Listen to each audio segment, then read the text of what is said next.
सुप्रिया सुळेंना शिवीगाळ करणारा पालकमंत्री आदित्य ठाकरेंनी अब्दुल सत्तारांवर ही टीका केली आहे। मंत्रिमंडळातनं लाथ मारून काढून टाकायला हवं असं म्हणत आदित्य ठाकरेंनी अब्दुल सत्तारांवर जोरदार टीका केली आहे।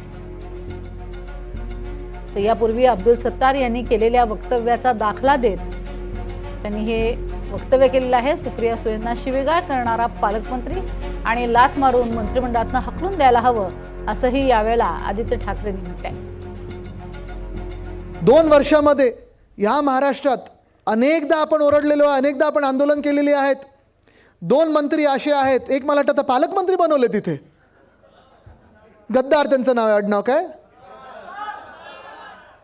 त्या व्यक्तीने सुप्रियाताई सुळेंना एवढ्या घाणेरड्या शिव्या दिल्या होत्या चॅनलवर, केवढ्या घाणेरड्या शिव्या दिल्या होत्या, महिलेला शिव्या दिल्या। तुम्ही 1 मिनिट विचार करून मनातून काढून टाका की सुप्रियाताई राष्ट्रवादी काँग्रेसचे नेते आहेत किंवा खासदार आहेत, पण जी व्यक्ती, जो मंत्री हे अशी शिवीगाळ कोणालाही, महिला पुरुष कोणालाही करू शकतो, त्या मंत्र्याला खरं लाथ मारून काढून टाकायला पाहिजे होतं मंत्रिमंडळातून, गेट आउट सांगायला पाहिजे होतं।